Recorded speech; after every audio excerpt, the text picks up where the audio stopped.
Hey, Chris Jenkins, credentialed member of the media, covering the Carolina Panthers for Charlotte Vibe, a.k.a. Man of the People. Let me adjust my mic here just a little bit.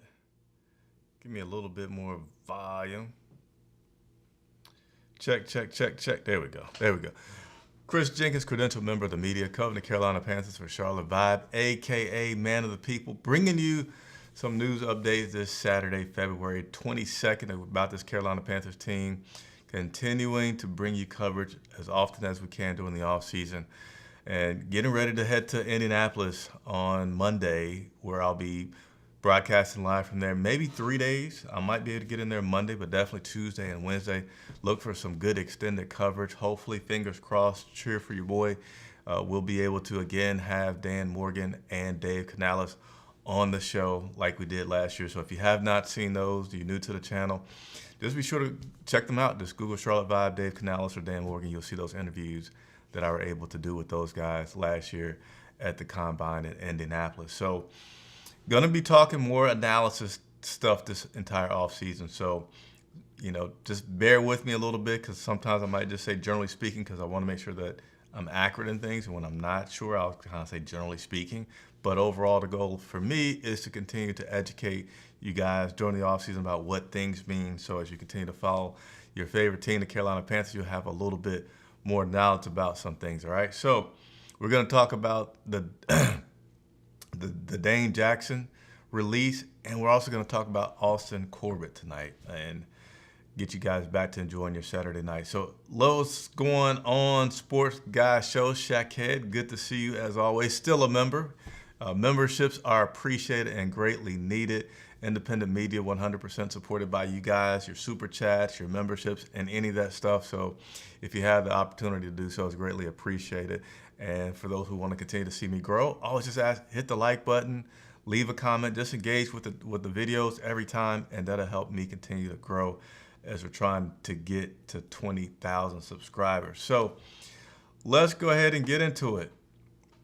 Carolina Panthers making some moves. Maybe the new guy, Brant Tillis, is doing his thing in terms of making sure that the Carolina Panthers are getting themselves in a position to get this roster how they need it to be, getting this roster to be more like what Dave Canales and, more importantly, Dan Morgan, because he's the one that's in charge of the personnel, wants this to be. And so I really believe this is our first cut. Yeah, because we've had some signings. We had Andy Dalton be signed. I think this is our first cut of the offseason.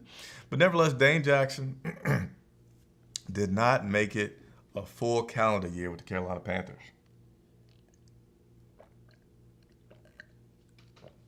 He made it through the year, but a full calendar year. He was signed last March, and he has been cut in February.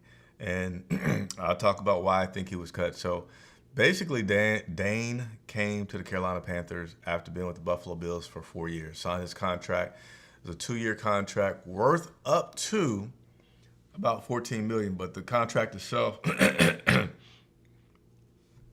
without those bonuses and everything, was roughly around $8.5 million over 2 years. So he was brought in as as a person to replace Dante Jackson, who was sent over to the Pittsburgh Steelers when we were getting, oh man, I can't think of the wide receiver's name. Gosh darn it. I can't think of the guy's name from Pittsburgh that we got. I'm sorry, brain fart. But nevertheless, Dane Jackson was brought in to replace Dante Jackson, who we acquired in a trade that went to Pittsburgh. So he was paid, starting cornerback money to come here and play for the Carolina Panthers. But it never got off to that really good of a start because he was placed on injury reserve in training camp with a hamstring injury.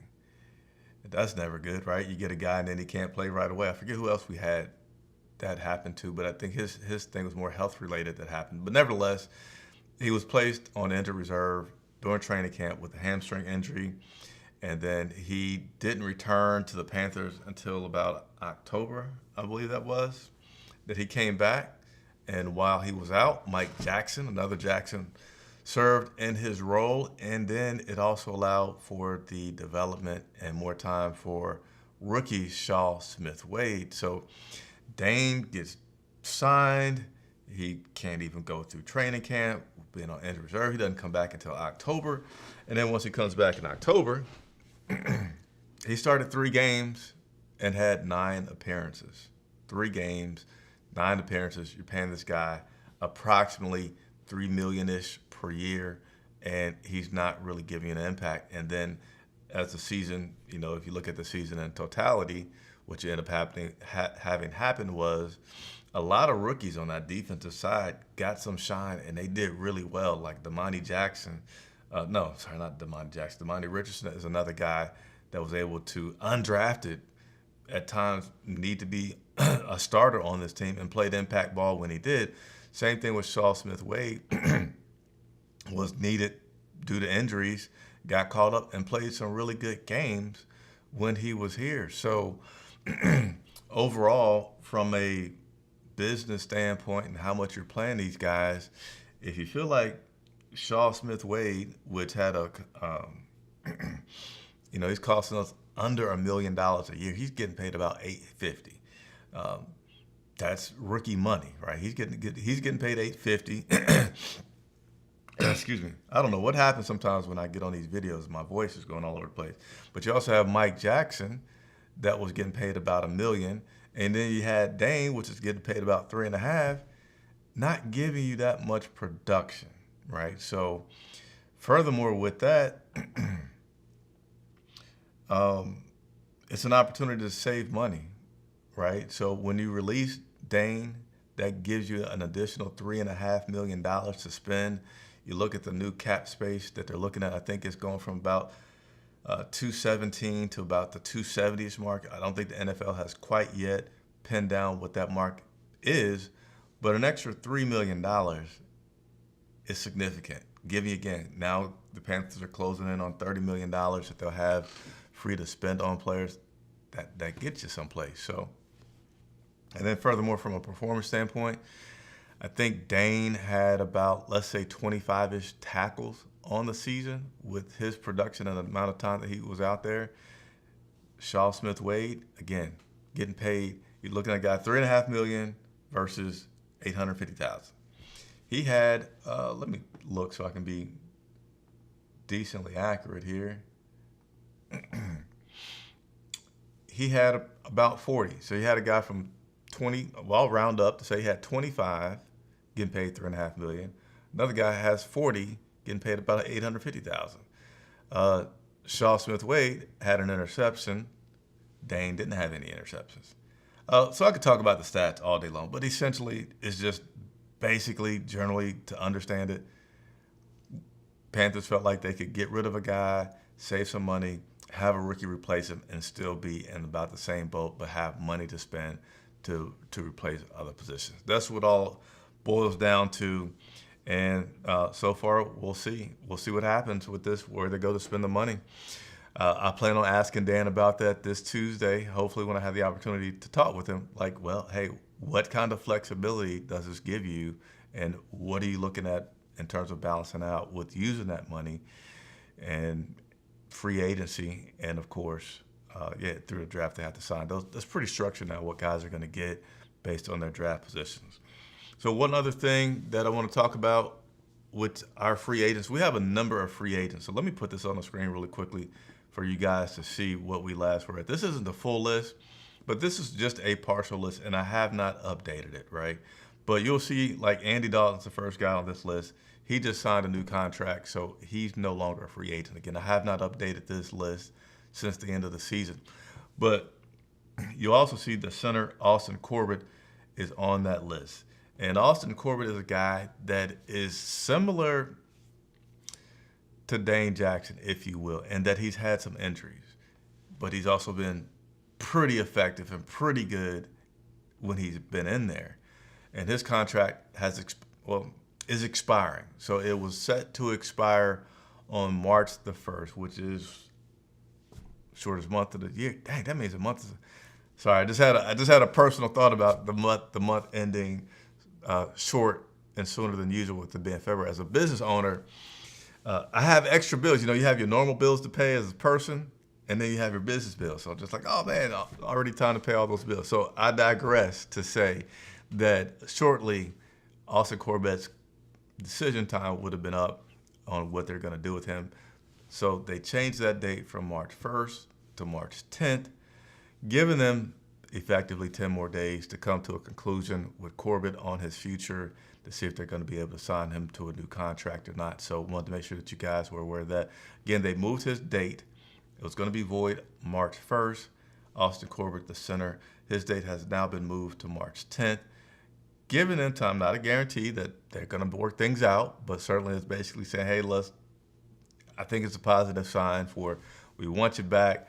We need some more time in order to figure these things out. So as that progresses and there's more information that comes out about that, I'll continue to update you guys and let you know. So again, hope you're enjoying these reports. Leave a comment, leave a like. Please continue to engage. That helps the channel grow. And I'd like to stay connected with you guys as well. Let me know if you're enjoying these shorter but more often off-season reports to keep you up to date about this Carolina Panthers team.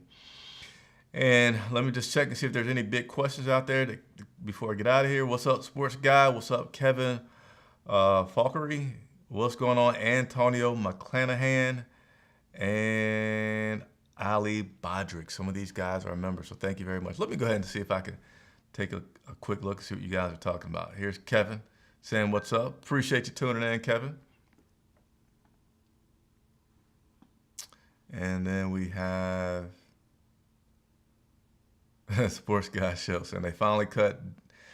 You spelled Dean, but I'm not gonna be picking at you. I remember Dean missing open tackles against Patrick Holmes late in the game. Antonio McClanahan with his normal supportive message, which I appreciate and hope that you follow his great advice. He was not a dog. Yes. Thank you. Deontay Johnson? Yeah, Deontay. So earlier, and I appreciate all my members for helping me out. You guys know I innocently had these brain farts. And I'm always going to be real, like I'm having a brain fart. I don't remember this guy's name.